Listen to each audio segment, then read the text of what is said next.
안녕하세요. 안녕하세요. 저희들이 인생을 살면서 왜 사느냐라는 것이 중요하죠. 태어났기 때문에 저희가 그냥 살아간다라고 얘기하는 것처럼 불쌍한 것은 없는 것 같아요. 저희가 왜 살아가는지에 대한 목적, 어떤 목표, 그것이 저희들에게 있게 될 때 그 삶에 무엇인가를 성취해 나가는 그런 즐거움을 저희가 가지게 되죠. 그리스도인들은 특히 그렇습니다. 그리스도인들은 내가 예수 그리스도 그분을 통해서 거듭나게 됐었을 때 이 거듭난 것이 나에게 목표가 됐다라고 얘기한다 그러면 그거는 저희들에게 있어서 좀 불행한 모습이 될 것입니다. 어떤 사람은요, 예수 그리스도를 믿는 그 믿음에 대해서 얘기할 때 그 목적이 거기에 있는 그 목적이 천국에 가는 것이 목적이 되더라고요. 조금 더 얘기하면 목표가 거기인 거죠. 왜 예수님을 믿었냐? 그러면 천국에 가기 위해서요. 근데 우리가 천국에 가기 위해서 예수님을 믿었다라고 얘기하는 것처럼 어떠면 더 불행한 것은 없는 것 같아요. 왜냐하면 천국에 가는 거는 우리가 예수 그리스도를 믿었기 때문에 이루어지는 하나의 사건에 대한 부분이지 우리가 거기가 목표가 되지 않는다는 거예요. 우리가 만약에 천국이 저희들의 삶의 목표가 된다라고 얘기하면 거기에는 예수 그리스도 그분이 없다라는 거죠. 우리가 무엇인가를 취하게 됐었을 때 그 취하는 중심에 무엇이 있느냐는 거예요. 그렇기 때문에 어떤 걸 목표로 삼는 것도 좋습니다. 근데 왜 그것을 이루는지에 대한 목적이 저희들에게서 중요한 부분인 거죠. 목표와 목적이라는 두 단어는요, 비슷한 단어입니다. 근데 목표는 무엇을 얘기하냐면 활동을 통하여 이루거나 도달하려는 실제적 대상으로 삼는다는 거예요. 다시 얘기하면 어떤 대상을 정확하게 정해놓고요, 그것을 얻으려고 노력하는 것, 그것이 목표인 것이죠. 근데 목적은 조금 다르다라고 얘기합니다. 목적은 뭐라고 얘기하냐면 이루려고 하는 일이나 방향이라고 이야기해요. 어떤 일을 이루는데 그때 어떻게 그것을 이룰 건지에 대한 어떤 방향을 잡는 것, 그것을 목적이라고 얘기하죠. 물론 우리가 목표를 얘기하거나 목적을 얘기하는 거나 그 자체가 잘못됐다라고 얘기하진 않습니다. 다만 저희가 조금 더 고민하기를 원하는 거예요. 그리스도인으로서 저희는 어떤 목표를 갖고 있는지 중요하죠. 근데 더 중요한 건 뭐냐면 그 목적이 무엇이냐는 거예요. 왜 그것을 이루려는지, 왜 그것에 도달하려고 하는지에 대한 목적이 무엇이냐. 그것이 저희들에게 정확하게 세워져 있지 않으면 목표는요, 인간적인 것이 될 수 있습니다. 내가 무엇인가를 취하려는 것, 그런 부분들을 저희가 가질 수 있다는 거죠. 이스라엘 백성들은요, 애굽에서부터 하나님께서 그들을 구원하셨습니다. 애굽에서 그들을 구원하실 때 무엇으로 구원하셨죠? 그냥 이루신 것이 아니라 10가지 재앙을 통해서 그들을 구원하셨어요. 마지막 10번째 재앙을 이루게 되었을 때 애굽 사람들이 또 바로는 더 이상의 어떤 이야기를 하지 않고 그냥 바로 가라라고 얘기를 하죠.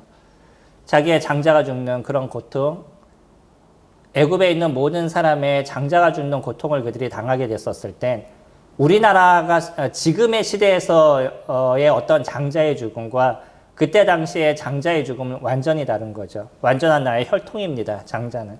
그러한 장자가 죽었다는 건 모든 것을 잃는 것 같은 그런 마음의 고통이 그들에게 있는 거죠. 더 이상 저항할 수 없는 부분이다라고 생각하니까 그들이 모세에게 이제 떠나라라고 얘기를 해요. 그리고 나서 이스라엘 사람들이 떠나고 나니까 정신을 차리죠. 그리고 나서 다시 죽이려고 쫓아갑니다.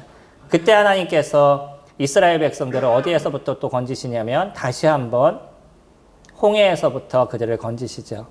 홍해의 그 바다가 도저히 건널 수 없는, 이제는 뒤에서는 애굽 사람들이 쳐들어오죠. 군인들이. 앞에는 바다가 막혀 있죠. 뭐 완전히 진퇴양난의 진짜 그런 상황 속에서 하나님께서 하셨던 도저히 생각할 수 없었던 그 하나가 무엇이었냐면 바다에 길을 여시는 거였어요. 그리고 나서 이스라엘 백성들을 구원하셨습니다. 하나님께서 하셨던 구원의 역사를 보면 그들의 어떤 노력이나 수고가 전혀 들어가지 않았었어요. 단지 그들에게 원하시는 그 하나가 무엇이냐면 믿음이었다는 거죠. 애굽에 있는 모든 사람들은 죽음을 당했습니다. 근데 이스라엘 사람들에게 무엇을 얘기하냐면 그 문 위에 좌우 문설주에 양의 피를 바르라고 얘기했었어요.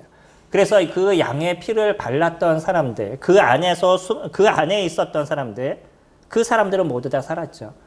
물론 우리는 성경에 나오지 않습니다. 그러나 이스라엘 사람들이라 할지라도 그것에 대해서 믿지 않고 아무것도 하지 않았던 사람이라고 그랬다 그러면 그 장자도 죽음을 당했을 거예요. 근데 이스라엘 사람들은 그것을 믿었습니다. 그리고 그렇게 했었어요. 그래서 거기에는 아무런 죽음도 없었고요. 그러나 애굽 사람들은 그 첫 번째 장자가 다 죽음을 당하는 일들이 일어나게 됐죠.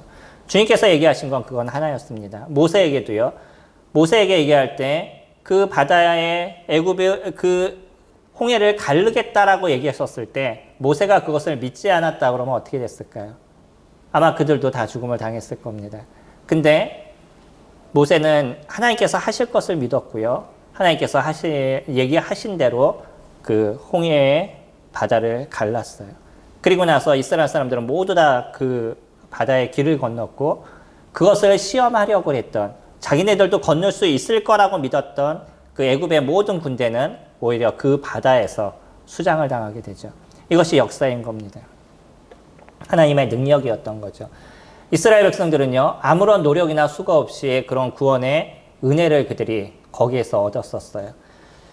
그들이 이거를 통해서 이제 하나님께서 그 다음에 어떤 해야 될 일들을 이야기를 합니다. 이스라엘 백성들을 거기서부터 건지셔서 어디로 보내시기를 원했냐면 가나안 땅으로 보내시기를 원했어요. 이 가나안 땅으로 가는 여정의 시간이 그들이 40년의 시간이 흐르게 되죠.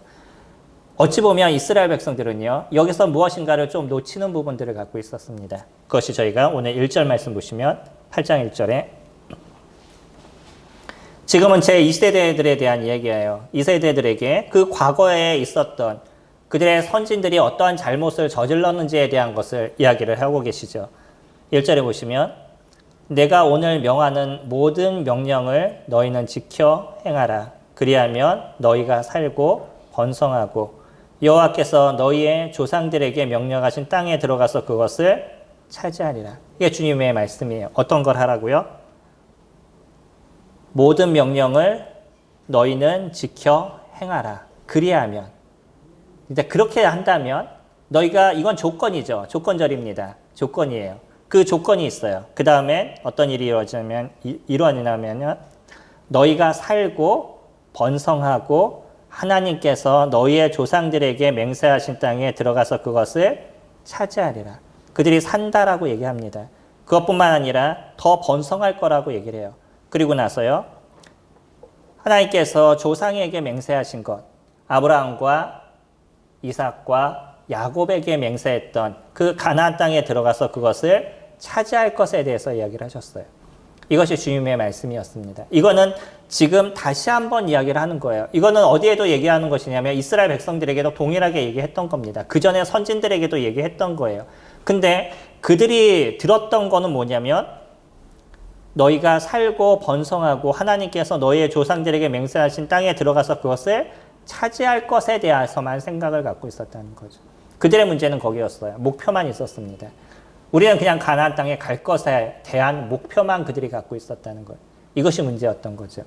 이스라엘 백성들에게 중요했던 거는요. 그 이전에 하나님께서 얘기하셨던 그 명령에 대한 부분을 그들은 고민해야 됐다는 거예요. 그것이 무엇을 얘기하는지에 대해서 그들이 생각을 가져야 됐다는 거죠.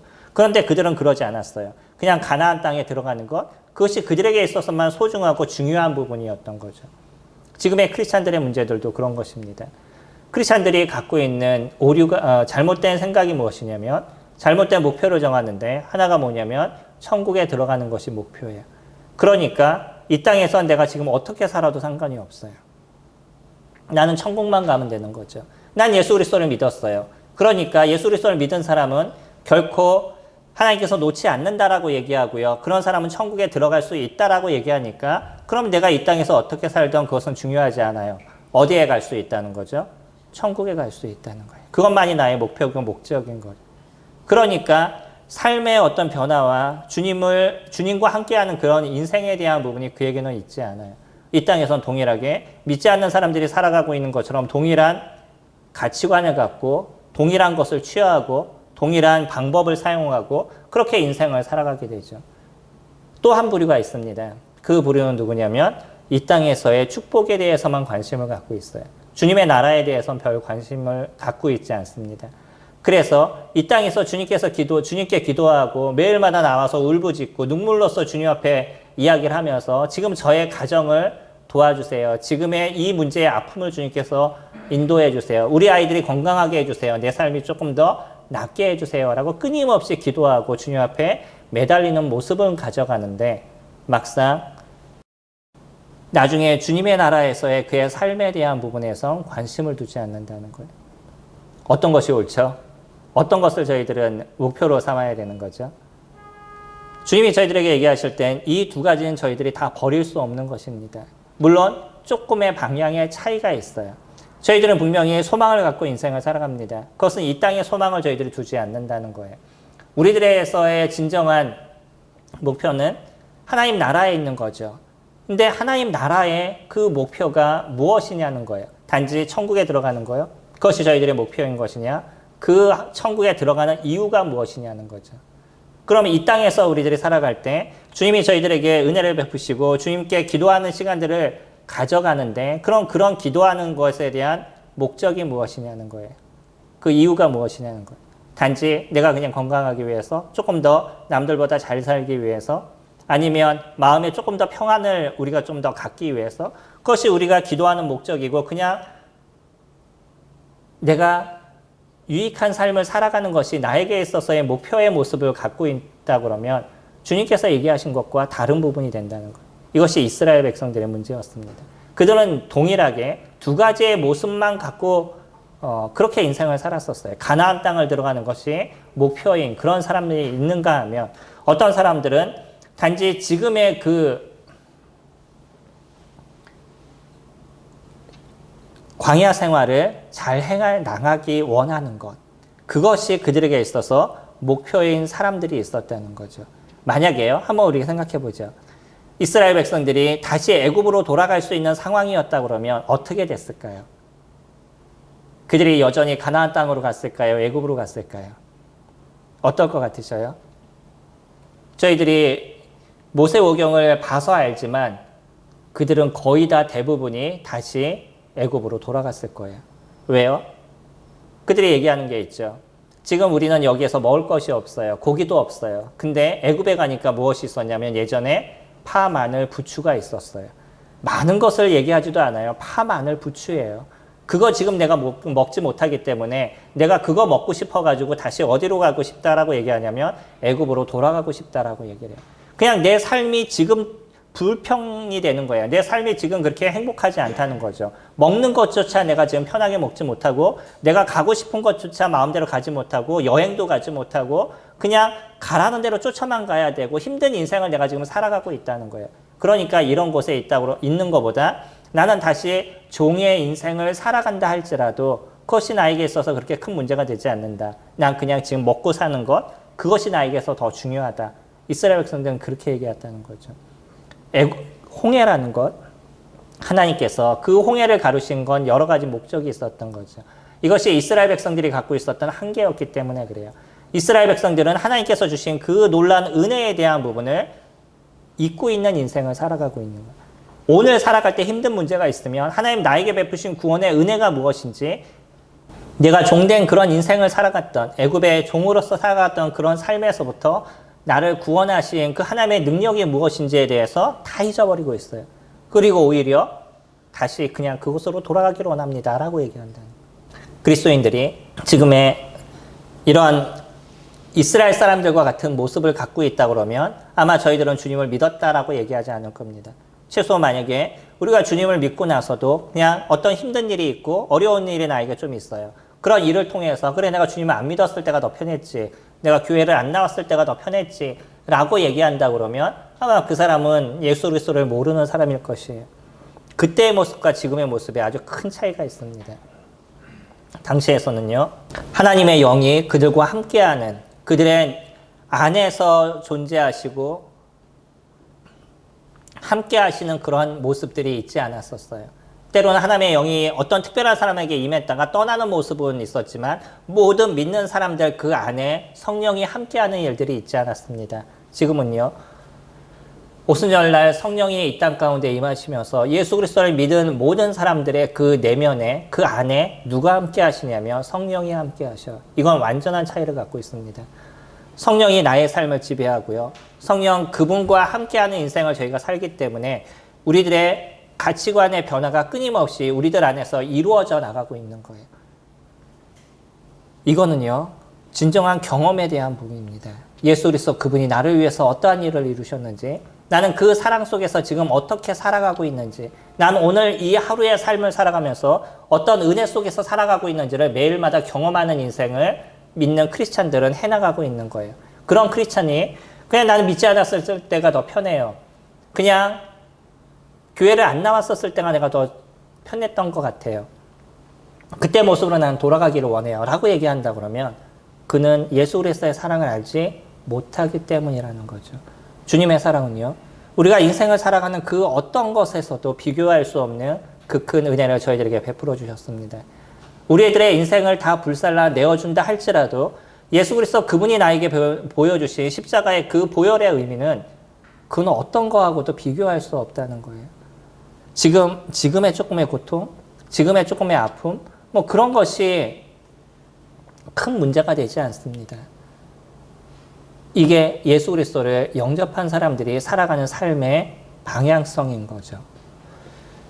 그래서 주님께서 얘기하시는 건요. 우리들의 목적이 무엇이냐는 거예요. 신앙생활을 하는 데 있어서 우리들의 목적이 무엇이냐는 거죠.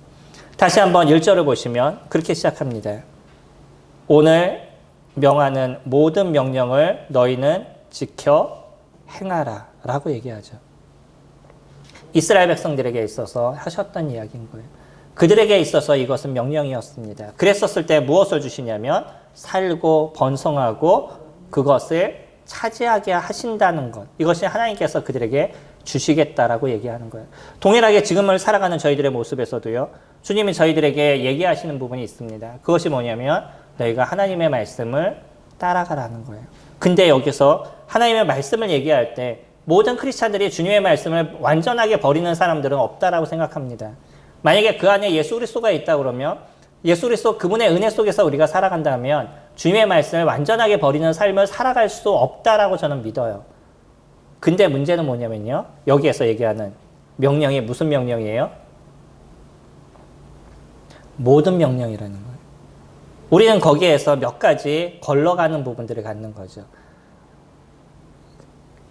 그물망이 있으면요. 그물망이 넓으면 그 넓은 데다가 모래를 확 쏟으면 그 웬만한 모래는 다 떨어져요. 근데 그물망이 좁으면요. 모래를 이렇게 붓는다 할지라도 무엇인가 조금 두꺼운 게 있으면 거기서 걸리는 거죠. 우리들 안에 내 생각이 그냥 더 넓어져 있는 모습을 가지면 그러면 하나님께서 얘기하신 그 말씀을 그냥 통과시켜 버리는 거예요. 내 생각이 더 중요한 거죠. 근데 하나님의 말씀이 더 중요하다라고 우리가 느끼면 그 작은 잘못된 어떤 문제들이나 아니면 하지 말아야 될 그 어떤 것도 거기서 다 걸르게 돼요. 그리고 나서 거기에 대해서 마음에 때로는 아픔이 되고 고통이 되고 그 문제가 왜 발생했는지, 왜 이 문제에 대해서 나는 힘들어하는지에 대한 고민이 시작되게 되죠. 그리고 나서 나중에 그 문제를 해결해 나가게 되는. 믿는 크리스찬들은 그렇습니다. 이 모든 것이 우리에게 있어서 모든이라는 단어 속에 놓여져 있다는 거야. 내가 하고 싶은 건 하고 하기 싫은 건 안 하는 그것이 크리스찬의 모습이 아니라는 거예요. 이스라엘 백성들에게 얘기하셨던 것이 그것입니다. 모든 명령이에요. 어떤 것은 하고 어떤 것은 하지 말아라. 그렇게 얘기하지 않으셨어요. 그러면 이스라엘 백성들의 모든 사람들이 그것을 다 지켰느냐? 저희가 알지만 율법을 100% 지킬 수 있는 사람이 없다라는 것은 저희들이 알고 있죠. 그럼 하나님 거기서 무엇을 보셨다는 거예요? 그 사람이 그것을 지키려고 하는 마음을 갖고 있느냐는 거죠. 그것을 위해서 마음을 쓰고 있느냐는 거예요. 크리스찬들의 모습에서도요. 저희가 주님께서 얘기하신 모든 말씀을 지킬 수 있나요? 우리는 그것에 대해서 100% 다 지킬 수 있다라고 얘기하는 사람이 없을 겁니다. 우리는 그것을 확실하게 얘기할 수 있어요. 그러나 분명한 건 뭐냐면 내가 그 어떤 거라고 해도 버리지 않을 수 있는 마음의 중심이 있느냐. 이거는 완전히 다른 거예요. 내가 그 마음의 중심이 있으면 하지 말아야 될 것을 보는 순간에 그 발걸음을 멈출 수 있는 용기가 저희들에게 있다는 거예요. 그것이 아니라고 얘기하면, 하나님께서 아니라고 얘기하시면 그것을 멈출 수 있는 힘이 저희들에게 있다는 거예요. 그래서 온전한 크리스찬, 다시 얘기하면 하나님 앞에 경건하게 사는 사람과 그러지 않는 사람들은요, 주님의 말씀을 더 많이 알고 그 말씀에 내가 지배받는 인생을 살아가는 사람이냐, 그러지 않는 사람이냐로 결정이 되게 되어 있어요. 우리에게 분명하게 허락하신 것이 있습니다. 주님의 나라에서 우리를 온전하게 하실 거예요. 이 땅에서 하나님을 사랑하시는 만큼 주님의 나라에서의 그 사랑의 은혜를 주님께서 더 많이 베풀어 주실 것입니다. 그건 확실해요. 그리고 그뿐만 아니라 이 땅을 살아갈 때 우리들의 모습에서도 마찬가지예요. 그들에게요, 살고 번성한다라고 얘기하셨어요. 그게 이스라엘 백성들에게 주신 주님의 그 조건이었던 거죠. 그리고 하나님을 사랑한 사람을 주님께서 끊임없이 보호하시고 지킴의 일들을 이루어 오셨습니다. 11개의 모습을 저희들이 알죠. 11개의 모습에서도 저희가 살펴보면 거기에서 주님의 말씀에 따라서 바벨론으로 잡혀가라 라고 얘기하면 재밌는 거죠. 네 땅에서부터 거기서 바벨론으로 가라라고 얘기한다는 것이 쉽지 않은 거죠. 근데 예레미야라든지 이사야라든지 끊임없이 그러한 메시지를 선포했어요. 너희들의 왕이 잘못했다. 그래서 이 나라는 멸망할 거야. 그러니까 이 나라는 멸망하니까 너희들은 그 사람들의 얘기를 듣고 바벨론으로 가야 돼 라고 메시지를 전했어요. 그 이야기를 듣고 바벨론으로 간 사람은요, 하나님의 말씀 속에서 그들은 살았습니다. 그러나 고집을 피운 사람들이 있어요. 여전히 나는 이 땅에서 살아야 돼 라고 고집을 피운 사람은 그 땅에서 고통과 어려움을 안고 살아가는 인생, 때로는 거기서 죽음을 당하는 그런 일들이 그들에게 발생했던 거죠. 주님 얘기하신 건요, 분명하게 이루어지신다는 거예요. 우리가 살아가는 삶에서도 그것은 분명하게 만들어져 가고 있습니다. 성도님들, 어렵지만 저희들은 그런 것을 조금씩 경험하는 인생을 살아가고 있는 거잖아요. 저희 코로나의 시대를 통해서도 때로는 개인적인 어려움을 겪은 분들도 계시지만 여전히 저희가 주님 앞에 예배하는데 우리는 마음을 같이 하고 있어요. 그 일에 대해서 주님께서 지켜오고 계심을 저희들이 보고 있는 거죠. 우리는 하나씩의 어떤 발걸음을 뛰게 됐을 때, 이것이 옳다라고 얘기해서 발걸음을 뛰게 됐었을 때 주님이 그 일을 만들어가고 계시는 걸 저희들이 보는 거예요. 이것은 경험인 겁니다. 이스라엘 사람들이요, 2절에 보시면 내 하나님 여호와께서 이 40년 동안에 내게 광야 길을 걷게 하신 것을 기억하라. 이는 너를 낮추시며 너를 시험하사 내 마음이 어떠한지 그 명령을 지키는지 지키지 않는지를 알려 하심이라. 시험하신 목적에 대해서 얘기하시죠. 그게 뭐예요? 내 마음이 어떠한지, 그 명령을 지키는지 지키지 않는지를 알려 함이라. 우리가 인생을 살아가면서 여러 가지 시험이 있을 수 있죠. 여러 문제가 있을 수 있습니다. 그 문제를 통해서 주님 보시기 원하는 게 무엇이라고요? 우리 내 마음이 어떠한지, 그런 어떤 어려움의 문제가 있든지 아픔의 문제가 있었을 때 그때 우리들의 마음이 어떠한지를 주님께서 아시기를 원하신다는 거예요. 내가 그 속에서도 하나님을 찾을 수 있는지, 하나님을 사랑하고 있는지, 아니면 조금의 어려움만 있으면 그때마다 불평하고 불만하고 왜 나에게만 이런 일이 있어요? 라고 얘기하는 그런 사람인지, 하나님의 능력을 인정하는 사람인지 인정하지 않는 사람인지, 그래서 그 다음에 그 명령을 지키는지 지키지 않는지를 알기 원하는 것이 이 시험이었다라고 얘기합니다. 이스라엘 백성들은 끊임없이 이 시험 속에서 살았어요. 그들을 낮추시기를 원했습니다. 그들이 갖고 있었던 자아, 그들이 갖고 있었던 자기들의 생각들, 이 모든 것을 주님께서는 낮추시기를 원하셨다는 거예요. 그리고 누구만을 의지하는 인생을 살아가기를 원했냐면 하나님만을 의지하는 모습들, 그것을 가져가기를 원하셨다는 거예요. 이것이 목적입니다. 무엇인지 아시겠어요? 사람들은요, 내가 무엇인가를 취하고 싶은 것을 선택하고 그것을 얻으려고 노력해요. 이것이 목적이에요. 목표예요. 목적은요, 그것을 왜 얻으려고 하느냐는 거예요. 다시 얘기하면 크리스찬들에 있어서의 목적이 왜 그렇게 중요하냐면 우리가 하나님 나라에 가는 목적이 무엇이냐는 거예요. 그 방향성. 우리는 그곳에서 예수 그리스도와 함께하는 인생을 살아가기 위해서 천국을 가려고 합니다. 천국이란 장소가 우리에게 있어서 중요한 것이 아니에요. 그곳에 하나님이 계시기 때문에, 그곳에 예수 그리스도 그분이 계시기 때문에 우리는 천국을 소망합니다. 우리는 근데 이 땅을 살아가면서 왜 이 땅 속에서 주님 앞에 기도하고 의지하는 시간들을 가지시죠? 여전히 그 속에서 하나님께서 하시는 그런 역사를 저희들은 맛보기를 원하는 것이에요. 이곳에서 이루어지고 있는 하나님의 능력을 저희들은 보기를 원하는 것입니다. 여전히 우리는 이곳에서 누구와 함께하는 인생을 살아가는 것이냐면 예수 그리스도 그분과 함께하는 인생을 저희들이 살아가는 거예요. 이것이 저희들에게 있어서 목적이 되는 거죠. 단지 병이 났거나 육체적으로 좀 좋아지거나 남들보다 좀 잘 살거나 그냥 평탄한 인생을 살거나 이것이 우리에게 있어서 목적이 아니에요. 그것을 인도하시는 주님을 경험하고 여전히 내가 오늘 하루를 살아갔는데 예수 그리스도 그분이 나의 삶에 함께하고 있다는 것을 내가 경험하는 인생을 살아가는 것이 우리에게 있어서 목적인 거죠. 그게 우리가 살아가는 삶의 모습인 겁니다. 이스라엘 사람들은요. 얼른 광야를 통과하기를 원했어요. 빨리 그것만은 그냥 지나가기를 원했던 거예요. 하나님께서 거기서 보여주시는 그런 역사, 능력, 그것을 매일마다 살펴보면서도 그런 하나님의 능력이 그들에게 있어서 중요하지 않았어요. 빨리 내가 원하는 것을 하고 싶었던 거죠. 그 다음을 읽어보시면 너를 낮추시며 너를 줄이게 하시며 또 너도 알지 못하며 내 조상들도 알지 못하던 만나를 내게 먹이신 것은 사람이 떡으로만 사는 것이 아니요 하나님의 여호와의 입에서 나오는 모든 말씀으로 사는 줄을 내가 알게 하려 하심이라. 그들에게 만나를 먹였습니다. 이 만나를 먹임을 통해서 그들을 낮추시고요. 그들을 줄이게 하시고 만나를 먹이게 하신 그런 이유들, 그 이유가 무엇이었냐는 거예요. 그거는요.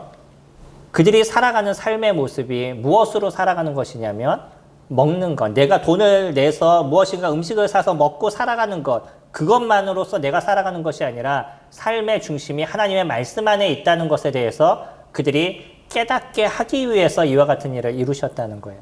만나가 내려요. 아침에 나가면요. 뭔가 새카맣고 까칠까칠한 그게 있는데 그걸 갖다가 먹으면 뭐 굽기도 하고 뭐 부수기도 하고 그래가지고선 그들이 식사로 먹었습니다. 너무나 놀라웠었어요. 아침에 나가면 천지에 쫙 깔려 있어요. 그래서 그것을 수고하다 먹는데 혹시나 내일 또 먹으려고 조금 쟁겨놨더니 아침에 일어나 보니까 다 썩어버렸어요. 근데 놀라운 건 뭐냐면 안식일 전날에는 이틀치를 모아가지고 집에다 갖다 놨는데 냉장고도 없는 그 사막에 안 썩어요. 신기하죠? 어떤 때는 썩고 어떤 때는 안 썩어요. 그들이 무엇을 경험하는 거예요? 하나님의 능력을 경험하는 겁니다. 하나님께서 얘기하시죠.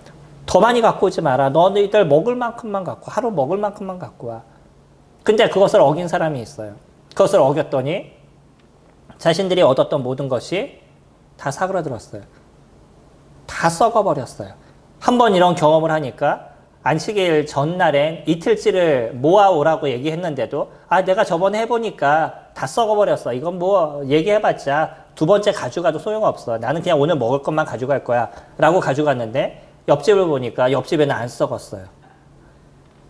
자기 경험만을 생각하는 거야. 내가 해봤어. 근데 안 돼. 그러니까 이거는 안 되는 거야 라고 그는 얘기를 해요. 그것을 통해서 그들이 무엇을 얻어요? 하나님의 말씀이 어떻게 이루어지는지 그것을 경험하는 삶을 그들이 살아가게 되는 거예요. 이게 만나를 그들에게 주신 목적이다라고 얘기를 해요. 처음에 너무나 신기했었어요. 근데 하루가 지나고 이틀이 지나고 한 달이 지나고 두 달이 지나니까 이거는 그들에게 있어서 역사가 아니라 무엇이냐면 당연한 것이 되어져 버리는 거예요. 우리들의 인생에서도 그렇지 않나요? 크리스찬들의 삶에 주님의 보호하심과 인도하심은 언제나 있습니다. 우리는 그 속에서 살아가요. 그러나 그 안에서 때로는 우리가 만나를 먹는 모습이나 이런 걸 통해서 우리를 낮추신 것처럼 저희를 낮추시고 우리 어떤 내 생각의 중심적인 것을 버리게 하시는 그런 일들을 하나님께서 이뤄 가시는 거예요. 그런 어떤 고난이 있고 때로는 고통이 있습니다. 이건 시험에 대한 부분이에요. 이것을 통해서 내가 낮추어지고 이것을 통해서 내가 하나님을 바라게 되고 때로는 줄이는 것을 통해서 배고픔을 통해서 하나님을 찾는 이런 일들을 하나님께서 하시기를 원하는 거예요. 근데 그럴 때마다 불평이 있고 그럴 때마다 불만이 있고 그런 삶을 우리가 살아간다면 우리는 예수 그리스도 그분을 보는 인생을 살아가는 것이 아니라 여전히 내 것만을 바라보는 나의 편안한 것만을 생각해보는 그런 인생을 저희가 살아가고 있기 때문이라는 거죠. 만나를 보셔야 된다는 겁니다. 만나를 왜 주셨냐는 거예요. 하나님의 말씀을 우리에게 왜 주셨냐는 거예요. 그리고 그 하나님의 말씀이 나의 인생을 어떻게 세워가고 나의 삶을 어떻게 만들어 가시는지를 우리가 보는 그런 인생을 살아가야 된다는 거예요. 이스라엘 백성들에게는요. 그 다음에 결과가 있습니다. 무엇이냐면 아까 읽었던 3절 마지막에 여호와의 입에서 나오는 모든 말씀으로 사는 줄을 내가 알게 하려 하심이라. 만나는요. 그것을 깨닫게 하기를 원했다는 거예요. 말씀으로서 살아갈 수 있는 것. 네가 말씀만으로도 살아갈 수 있어. 하나님의 입에서 나오는 그것을 그들이 깨닫게 하기를 원하셨다는 거예요. 그리고서 그 한 가지 예가 뭐냐면 그 40년 동안에 그들의 의복이 헤어지지 않았어요. 그리고요. 그들의 발이 부르트지 않았어요. 40년 동안 광야를 걸어보셔요. 옷이 얼마나 다 헤어지겠어요. 우리가 여기에서 생각할 수 있는 것, 그들이 옷을 40년 동안 안 갈아입었는데도 안 헤어졌다. 이런 의미가 아니라는 거 아시겠죠? 그들에게 필요한 것을 공급하셨다는 거예요. 그들이 발이 부르터서 이 40년의 광야 생활을 못할 정도의 힘듦의 모습들이 없도록 주님께서 도와주셨다는 거예요. 때로는 발이 아플 수도 있었을 겁니다. 그러나 주님이 그것을 낫게 하셨다는 거죠. 그리고 그 마지막 40년의 삶을 다 살아갈 수 있도록 주님께서 도우셨다는 거예요. 이게 그들이 경험한 부분입니다. 하나님께서 도와주신 부분인 거예요. 우리들의 인생에서 너무 많은 것을 주님께서 도우시죠. 함께 하십니다. 그러면서 주님 끊임없이 저희들에게 얘기하시는 그 한 가지가 있어요. 그게 무엇이에요? 모든 명령을 지키라는 것이에요. 이것이 주님을 사랑하는 삶의 모습이라는 거죠. 우리가 하나님을 사랑한다, 예수 그리스도를 사랑한다라고 얘기하는 것은 그의 명령을 지키는 것이라고 요한일서에서 얘기하고 있잖아요. 저희가 주님을 사랑합니다. 감정적으로 얘기를 해요. 어느 날 찬양을 드렸는데 너무 감동이 돼요. 막 찬양을 드렸더니 눈물이 나요. 막 주님을 사랑합니다 라고 얘기하는데 뒤돌아서 먹을 거 조금만 없으면 주님 왜 나에게 이러시나요? 이런 얘기를 하는. 이건 감정적으로 주님을 만나는 거죠. 감동적이면 감동적일 땐 주님을 사랑하고 그러지 않으면 사랑하지 않는다라고 얘기하는 건 사랑의 얘기를 하는 것이 아니라는 거예요. 우리는 그런 상황과 상관없이 여전히 예수 그리스도를 사랑하고요. 그런 상황과 상관없이 우리는 하나님을 사랑하는 그런 인생을 저희들이 살아갑니다. 그런 어떤 모습이 되어도 여전히 우리는 주님의 말씀이 무엇인지를 살피고 알고 그 길을 가려고 노력하는 거예요. 그래서 우리는 성경 공부가 중요한 겁니다. 그래서 우리는 하나님의 말씀을 연구하는 것이 중요해요. 그냥 나는 이 정도면 다 됐어 라고 얘기하는 그 자만이 아니라 거기서부터 더 발을 뛸 수 있는 그런 힘이 저희들에게 필요해요. 저희가 모임을 보면서 참 감사한 부분이 있습니다. 요즘은요, 많은 형제님들이 오히려 사역을 하셨던 형제님들도 다시 공부를 시작하셔요. 얼마나 많은 분들이 새롭게 공부를 시작하고 있는지 지금 새로운 바람이 불고 있습니다. 왜 그런지 아셔요? 내가 오랫동안 사역을 해봤지만 여전히 내가 하나님의 말씀을 모른다라고 우리 스스로 알기 때문이에요. 저도 동일합니다. 제가 오랫동안 사역을 해서 이젠 사역의 어떤 연수를 보면 다른 분들과 뒤지지 않는 사역의 연수를 저도 갖고 있는데 여전히 제가 할 수 있는 건 모른다는 거예요. 그렇기 때문에 공부를 해야 돼요. 그렇기 때문에 책을 보아야 되고 그렇기 때문에 주님 옆에 무릎 꿇고 기도하는 시간들을 제가 가져야만 되는 거죠. 그랬었을 때 아주 제가 갖고 있는 그물이 작아져 가는 거예요. 그래서 잘못된 그 하나하나를 걸러낼 수 있는 내 인생에 있어서 제가 살아가는 삶의 어떤 행동에 있어서 아니면 말에 있어서 생각에 있어서 그 잘못된 것이 그 말씀의 그물에 걸려서 그 잘못된 것을 해결해 나가는 시간들을 제가 가져가게 되는 거죠. 그러지 않으면요. 여전히 모든 것을 다 통과시켜요. 나 이 정도면 됐다라는 생각을 가져요. 이 정도만 내가 생각을 해도 그래도 그리스도인으로서 옆에 있는 사람들보다는 잘 살아가지라는 생각을 갖고 있다는 거죠. 주님 저희들에게 주시는 건 많은 것을 주기를 원하십니다. 5절에 너는 사람이 그 아들을 징계한 같이 내 하나님 여호와께서 너를 징계하시는 줄을 마음에 생각하고 내 하나님 여호와의 명령을 지켜 그의 길을 따라가며 그를 경외할지어다. 그 아들을 아들을 징계하지 않는 아빠라고 그러면요. 그 사람은 아빠의 자격이 없습니다. 아이가 잘못된 행동을 할 수밖에 없죠. 그 잘못된 행동을 바로잡아주는 거예요. 물론 바로잡아주는 방법이나 이런 것도 우리가 고민해야 되는 거지만 분명하게 하는 것은 그것을 바로잡아줘야 되는 거예요. 이것을 징계라고 얘기하죠. 하나님께서 저희들을 징계하시는 이유가 뭐예요? 바로잡아주기를 원하는 거죠. 온전한 길로 가기를 원하는 거예요. 주님도 저희들을 징계하십니다. 그래서 무엇을 하기 원하시냐면 6절에 얘기하는 것처럼 여호와의 명령을 지키는 것, 그의 길을 따라가는 것, 그래서 그분을 경외하게 하기 위한 것. 이것이 하나님의 목적인 거예요. 하나님만이 우리를 온전함의 삶으로 만들어 가시는 그분이시기 때문에, 하나님만이 우리를 새로운 길로 이끌어 가시는 그분이시기 때문에 그분을 경외하는 인생을 살아가도록 만드시는 것, 그것이 하나님께서 하시는 일이다라고 얘기하시죠. 7절, 내 하나님 여호와께서 너를 아름다운 땅에 이르게 하시나니 그곳은 골짜기든지 산지든지 시내와 분천과 샘이 흐르고, 첫 번째요, 그 골짜기가 어떤지 산이 어떤지에 대해서 얘기합니다. 그곳은요, 시내와 분천과 샘이 흐르고 밀과 보리와 소산지요, 포도와 무화과와 석류와 감람나무의 뿌리의 소산지라고 얘기를 해요.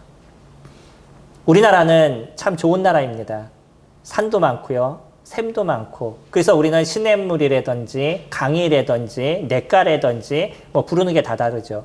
네, 다른 나라는 달라요. 다 강이라고 불러요. 조금 물이 흐르던 크게 물이 흐르던 다 강이에요. 강과 무엇밖에 없냐? 바다밖에 없어요. 우리나라는 그 언어들이 다 다른데 그 우리나라 언어가 참 아름다워요. 그런 면에 있어서. 그리고 또 우리가 살아가는 산천도요, 다른 나라와 다르게 저희들은 지금은 많이 변했지만 사계절의 아름다움이 저희들에게 있습니다. 그리고 또 냇가가 흐르고 산도 있고요. 뭐 좋은 부분이 저희들에게 많이 있어요. 그렇기 때문에 우리는 물을 그렇게 소중하게 여기지 않는 부분도 있습니다. 물론 지금은 저희 나라도 물을 사 먹는, 제가 한 10년 전인가요? 10년 전인가 15년 전 정도 됐을까요? 물을 사 먹는데요. 놀랄 일이 생겼어요. 도대체 물을 돈 주고 사 먹어? 뭐 이런 생각을 가졌던 적이 있습니다. 근데 지금은요, 물을 사 먹는 게 자연스러워졌죠. 옛날에는요, 물을 사 먹는다는 거 있을 수 없는 그런 일이었었어요. 그 공기를 파는 거하고 동일한데, 이제 앞으로는요, 저희가 공기를 사 먹는 그런 시대가 될 겁니다. 지금도 공기 파시는 거 아시죠? 산소 파는 거. 한라산에 좋은 산소 그래가지고 팔거나 뭐 이런 산소를 팔기도 합니다.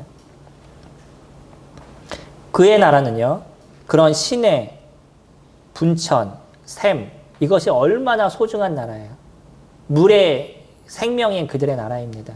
그렇기 때문에 그 아름다움을 얘기할 때 이와 같은 얘기를 해요. 밀과 보리의 소산지고 포도와 무화과와 석류와 감람나무와 꿀의 소산지다. 얼마나 아름다운 곳인지에 대해서 얘기를 하죠. 또요, 9절에 내가 먹을 것에 모자람이 없고 내가 아무 부족함이 없는 땅이며 그 땅에 돌은 철이요 산에서는 동을 캘 것이라. 내가 먹어서 배부르고 내 하나님 여호와께서 옥토를 내게 주셨으므로 말미암아 그를 찬송할지어다. 가나안 땅이 그들에게 주는 아름다움에 대해서 이야기를 합니다. 그들에게 그것을 주시겠다라고 얘기를 해요. 무엇을 하면요? 모든 명령을 지켜 행하며. 이것이 이스라엘 백성들에게 주어졌던 이야기예요. 다시 얘기하면 하나님의 말씀을 지켜 행하라는 건 무엇과 동일할까요?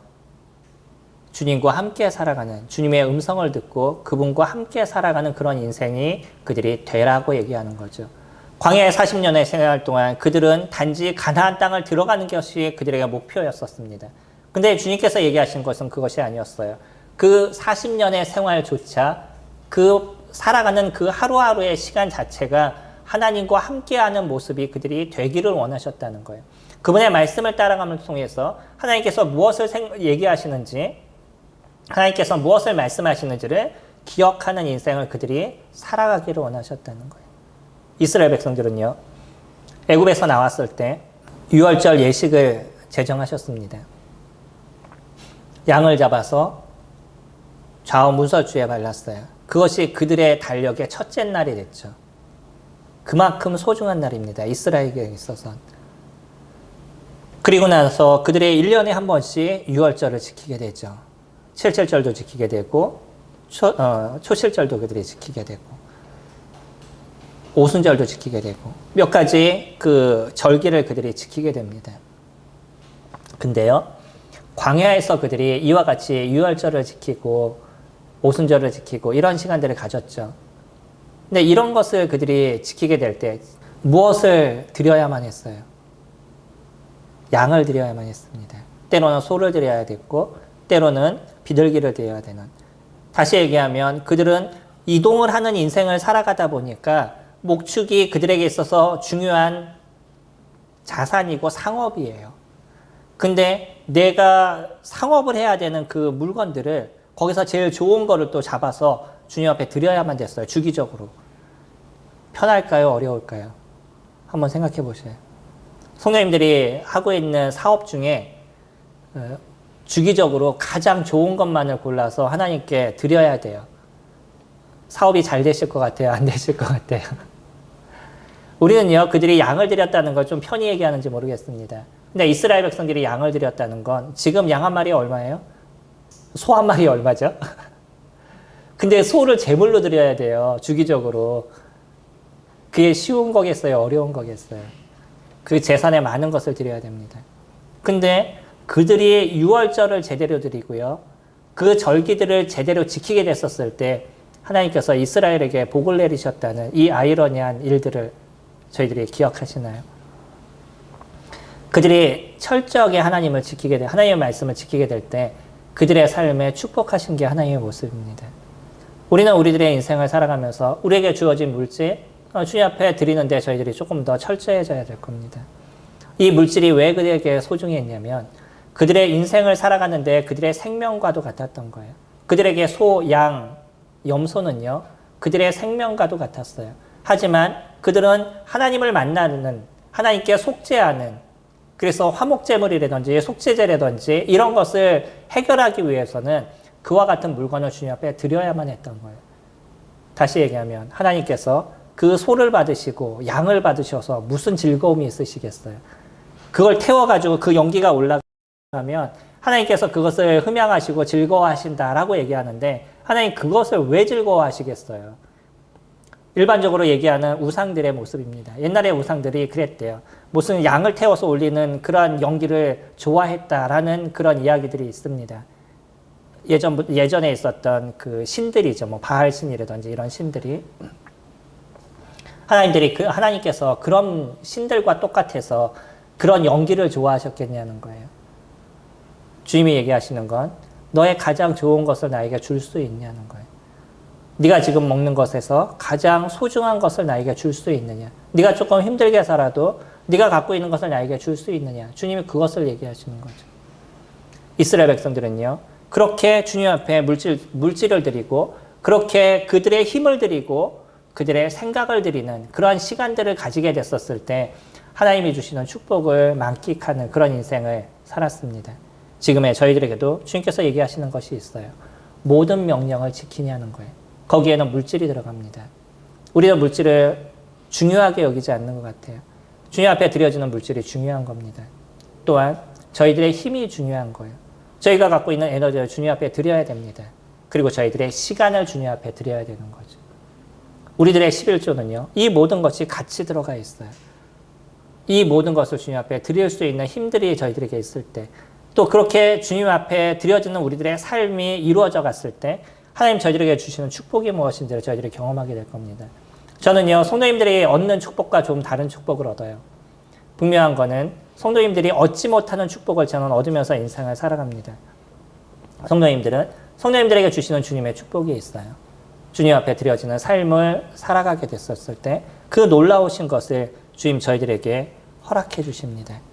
이스라엘 백성들, 그들은 목표만이 있었어요. 내가 무엇을 하고 싶어하는, 다시 얘기하면 자기중심적인 부분이 있었던 거죠. 그러나 주님은 무엇을 원하셨냐면 목적을 원하셨어요. 왜 그것을 하느냐는 거죠. 지금 저희들에게도요.